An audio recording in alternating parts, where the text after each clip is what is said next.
Hey everybody, welcome to Marriage Moment. I'm Jason, this is Renee. We just do these videos because we think marriage is really great. And if you try to apply God's principles to it, you'll find that your marriage is happy and satisfying and not perfect, but as good as it can be. And so we have been looking through these two books for women only and for men only. They're written by Shaunti and Jeff Feldman. They are researchers. This is a really old book that has just been redone with current research, so it's very relevant, very up to date. And today we're going to jump into this chapter 3 of For Women Only. And when it says for women only, what that means is this is written from Shaunti's perspective, but it's giving women everything they need to know or insight into the way a man operates. So today's lesson is really to help the ladies understand their men. Our previous messages, we've been alternating. Last week was how a man can understand a woman. So today, this one is hard, this one is difficult, and our world kind of frames this one. This area of thinking and feeling has been framed by our world many different ways. One of the ways it's said is that the male ego is the most fragile thing in the world. Another way this is said is that most men are very, very insecure, and that's why they act the way they act. And those are very simplistic ways of saying what we're going to look at today. So if you want to bottom line it, I think the bottom line is in our wives' minds, you are always asking the question, does he still love me? Am I loved? In our minds, we are asking a different question, and it's a question we ask all the time. It's a question men probably don't want to think about or talk about, but it's at the core of everything we are. And that question is, do I measure up? Do I have what it takes? And it's a question that really all of our insecurity is rooted in, because most men, according to the research, most men don't feel like we've got what it takes, or that we do measure up. We wonder. And so that just, when that infiltrates the marriage, and it's obviously a huge part of marriage, it has massive implications. Yeah. This whole idea. So what do you want to say to women, to the ladies today? So I think I have to say, when I first read this chapter several years ago when we first found these books, this was a huge surprise to me. And you said after we were talking today that this is going to be hard for some people to swallow. I think you're talking about the men. Yeah. Because we're breaking something wide open that maybe most women don't know. Yeah, and the whole concept of this is most men feel like if somebody really knew me, they would know I don't have what it takes, and they'd stop loving me, or they wouldn't respect me. Right. They wouldn't follow my leadership. And so this whole thing is a thing that we try to conceal. Right. We don't want people to know that we don't measure up, but deep down we're always asking the question, do I? Right. So remember that these books are giving understanding and insight so that we can have better empathy and understand why we do what we do. And just that understanding kind of pushes fear away and just helps us get each other, which I think is really important. Sure. And so really what I wrote down when I was reading this was that a man has an inner vulnerability, and it's this fear of failure. Like the idea of failing at anything, even something small, is excruciating to a man. For women, I think that's really different, because we don't like to fail, but it's not something that we're worried about all the time and don't want anybody to know about.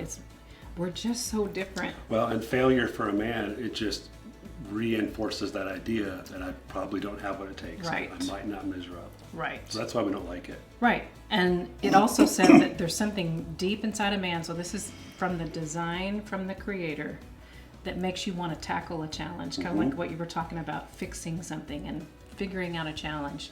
But there's that deep vulnerability that, what if I can't do this? What if I don't have what it takes? So it's a huge insight for a woman to realize this. So you kind of have to let this sink in, I think, for the ladies, because this may be a huge surprise like it was to me.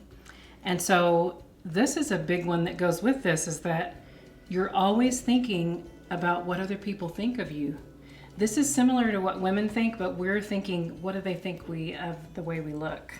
because that's a cultural society thing, that women have to be a certain size and have to be a certain look. We worry about that a lot that you don't worry as much about, but you're thinking about what other people think of you That's so true. all the time. Yeah. That's good for us to know too. So I think where we want to land on this, because we're talking about marriage, is that this is true for you in the workplace, but it also is true at home. And this is the one I think that is most impactful because a man can figure out how to make it work at work. Right. A man can figure out how to measure up at work because there are attainable goals, there are orders to be followed, there are numbers to be met, and you can kind of play the game. And after a while, once you figure out the rules to the game at work, then you can know somewhere that I can do this. I can measure up. I have what it takes to do this. Right. But the area where most men really struggle the most is, do I have what it takes to be a good husband? Do I have what it takes to be a good dad? Yeah. And those two things are much more important to know than to know I can do it at work. Right. Work is super important, and we have to know how to do it. But being a good husband and being a good dad are 10 times as important as being a good employee. If you're a good dad and a good father, you're naturally going to be a good employee because Right. you want to provide for your family.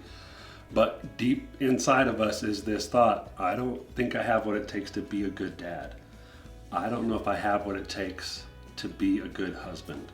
And that has, that manifests itself in a marriage and in parenting in a lot of hurtful ways. Yeah. And so it says in the book that the measure, or the way the man judges if he measures up at home, is the happiness of his wife and that he's respected by his wife and his children. That's the measure. It's 100% the measure. So that kind of goes with what we talked about when we talked about how important it was to respect your husband.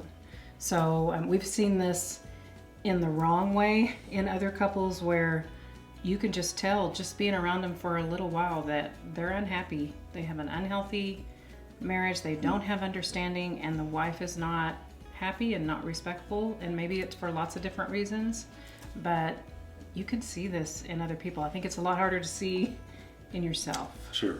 Yeah. So this is why the book says, this is why respect matters so much to a man.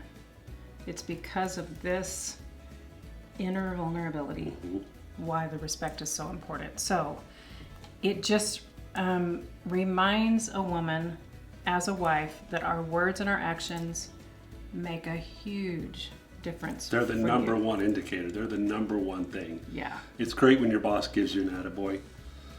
It's great when you can succeed at work, but it doesn't carry the weight of knowing that you have done something that your wife thinks you're a good husband, or you have done something so that your kids respect you. That carries a whole lot more weight than being respected at work. Right. Because you know us better Right. than anyone else. Yeah. You know who we really are. Right. Our boss doesn't. When you come home, you can put your guard down. Right. And so I really know you and everything about you. So when I have that belief that you can do it, or that you measure up, that gives you confidence that basically you feel like you could go conquer the world. You could slay a dragon. Yeah, that confidence from our wives is huge. It carries a lot of weight. Yeah. And then it goes the other way. When it's not there, a man is completely sapped of confidence. Devastating. It's Yeah. devastating for a man when his wife has no confidence in him.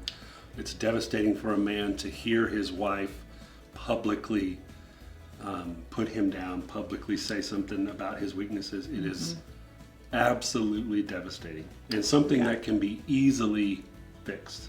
Right.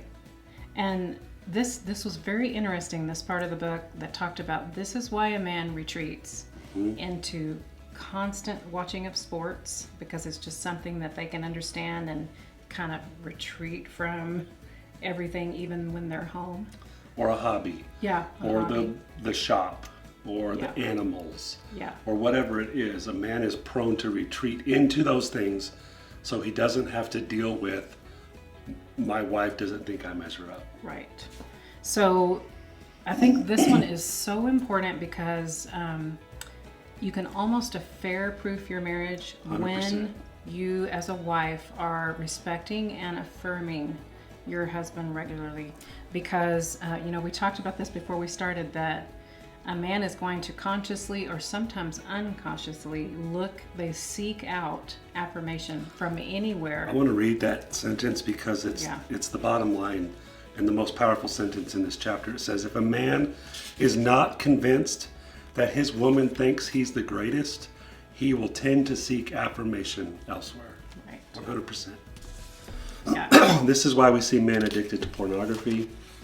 This is why we see men give way much more time and energy to their hobby, their thing, because they know their wife does not think he's the greatest. Right. And you could see how this become that crazy cycle where the wife feels like he's retreated and maybe she doesn't realize why he's doing these things and staying away and getting into other things.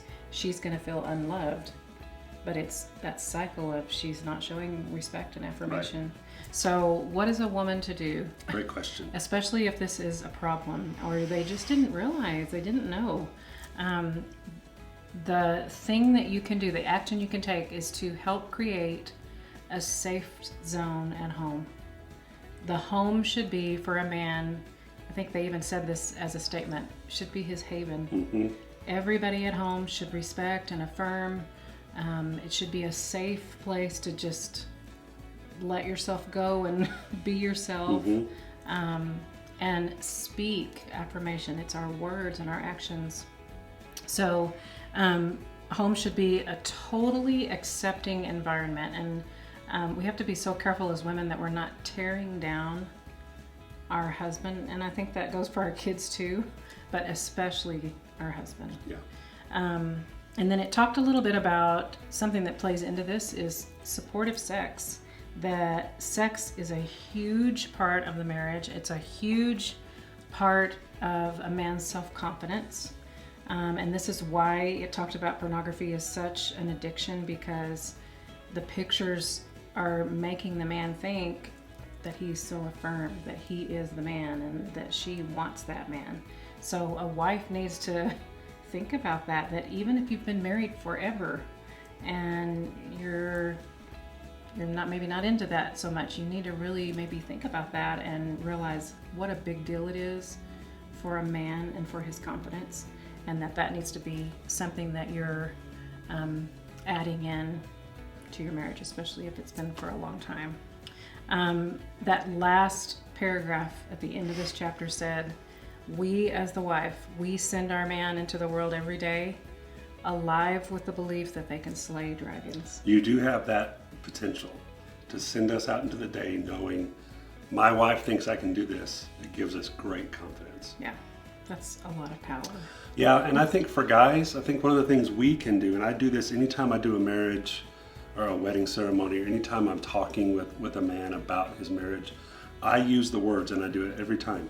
You have what it takes to make this marriage great. You have what it takes to be a good husband. And I think more men need to affirm more men. If you're, like, I'm an old man now, and it gives me great pleasure to tell my kids or a young couple that we're counseling. It gives me great pleasure to look a young guy in the eye and say, you have what it takes.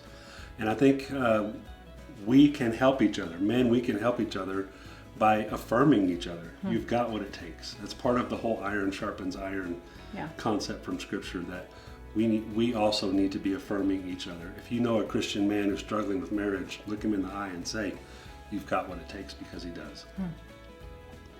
Anything else? That's it. Okay, well, we'll be back next week with For Men Only, and I've still got several copies of these. If you would like a set, if you would like to have this in your library, where you can take your own notes and get your own information from it, just send me an email. Here's my address, and I will ship those to you ASAP. We'd love for you to have them. Thank you for taking the time to watch this. We appreciate your time. We'd really love it if you would subscribe and like this video. It really does help us. See you later.